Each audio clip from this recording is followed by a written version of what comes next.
தந்தை, மகன், தூய ஆவியாரின் பெயராலே ஆமென். முதல் வாசகம். கடவுளோடு இணைந்திருக்கும் எவரும் பாவம் செய்வதில்லை. திருத்தூதர் யோவான் எழுதிய முதல் திருமுகத்திலிருந்து வாசகம். அதிகாரம் 2. இறை வார்த்தை 29 முதல் 3 முடிய. மற்றும் அதிகாரம் 6. அன்பிற்குரியவர்களே, இறைவன் நேர்மையாளர் என நீங்கள் அறிந்து கொண்டால், நேர்மையாக செயல்படுவோர் அனைவரும் அவரிடமிருந்து பிறந்தவர்கள் என்பதை புரிந்து கொள்வீர்கள். நம் தந்தை நம்மிடம் எத்துணை அன்பு கொண்டுள்ளார் என்று பாருங்கள். நாம் கடவுளின் மக்களென அழைக்கப்படுகிறோம், கடவுளின் மக்களாகவே இருக்கிறோம். உலகம் அவரை அறிந்து கொள்ளாததால் தான் நம்மையும் அறிந்து கொள்ளவில்லை.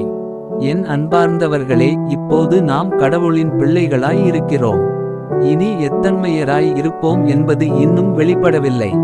ஆனால் அவர் தோன்றும்போது நாமும் அவரைப் போல் இருப்போம், ஏனெனில் அவர் இருப்பது போல் அவரை காண்போம். அவரை எதிர்நோக்கி இருக்கிற அனைவரும் அவர் தூயவராய் இருப்பது போல் தம்மையே தூயவராக்க வேண்டும். பாவம் செய்யும் அனைவரும் சட்டத்தை மீறுகின்றனர். சட்டத்தை மீறுவதே பாவம். பாவங்களை நீக்கவே அவர் தோன்றினார் என்பது உங்களுக்கு தெரியும். அவரிடம் பாவம் இல்லை. அவரோடு இணைந்திருக்கும் எவரும் பாவம் செய்வதில்லை. பாவம் செய்பவர் எவரும் அவரை கண்டதுமில்லை, அறிந்ததுமில்லை. இது ஆண்டவரின் அருள்வாக்கு.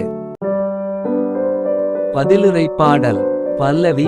மாந்தர் அனைவரும் நம் கடவுள் அருளிய விடுதலையை கண்டனர். ஆண்டவருக்கு புதியதொரு பாடல் பாடுங்கள், ஏனெனில் அவர் வியத்தகு செயல்கள் புரிந்துள்ளார்.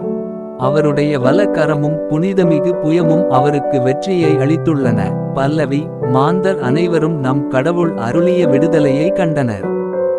உலகெங்குமுள்ள அனைவரும் நம் கடவுள் அருளிய விடுதலையை கண்டனர். உலகெங்கும் வாழ்வோரே, அனைவரும் ஆண்டவரை ஆர்ப்பரித்து பாடுங்கள். மகிழ்ச்சியுடன் ஆர்ப்பரித்து புகழ்ந்தேத்துங்கள். பல்லவி. மாந்தர் அனைவரும் நம் கடவுள் அருளிய விடுதலையை கண்டனர். யாழினை மீட்டி ஆண்டவரை புகழ்ந்தேத்துங்கள். யாழினை மீட்டி இனிய குரலில் அவரை வாழ்த்தி பாடுங்கள். ஆண்டவராகிய அரசரின் முன்னே எக்காலம் முழங்கி கொம்பினை ஊதி ஆர்ப்பரித்து பாடுங்கள். பல்லவி. மாந்தர் அனைவரும் நம் கடவுள் அருளிய விடுதலையை கண்டனர். நற்செய்திக்கு முன் வாழ்த்தொலி. அல்லேலுயா, அல்லேலுயா. வாக்கு மனிதர் ஆனார், நம்மிடையே குடிகொண்டார். அவரிடம் நம்பிக்கை கொண்டு அவரை ஏற்றுக்கொண்ட ஒவ்வொருவருக்கும் அவர் கடவுளின் பிள்ளைகளாகும் உரிமையை அளித்தார். அல்லேலுயா. நற்செய்தி வாசகம். இதோ கடவுளின் செம்மறி. யோவான் எழுதிய தூய நற்செய்தியிலிருந்து வாசகம். அதிகாரம் 1. இறை வார்த்தை 29 முதல் 34 முடிய. அக்காலத்தில் இயேசு தம்மிடம் வருவதை கண்ட யோவான், இதோ கடவுளின் செம்மறி. செம்மறியாம் இவரே உலகின் பாவத்தை போக்குபவர். எனக்கு பின் வரும் இவர் என்னைவிட முன்னிடம் பெற்றவர், ஏனெனில் எனக்கு முன்பே இருந்தார் என்று நான் இவரை பற்றியே சொன்னேன். இவர் யாரென்று எனக்கும் தெரியாதிருந்தது. ஆனால் இஸ்ரேல் மக்களுக்கு இவரை வெளிப்படுத்தும் பொருட்டே நான் வந்துள்ளேன். தண்ணீரால் திருமுழுக்கு கொடுத்தும் வருகிறேன் என்றார். தொடர்ந்து யோவான் சான்றாக கூறியது, தூய ஆவி புறாவைப் போல வானிலிருந்து இறங்கி இவர் மீது இருந்ததை கண்டேன். இவர் யாரென்று எனக்கு தெரியாதிருந்தது. ஆனால் தண்ணீரால் திருமுழுக்கு கொடுக்கும்படி என்னை அனுப்பியவர், தூய ஆவி இறங்கி யார் மீது இருப்பதை காண்பீரோ அவரே தூய ஆவியால் திருமுழுக்கு கொடுப்பவர் என்று என்னிடம் சொல்லியிருந்தார்.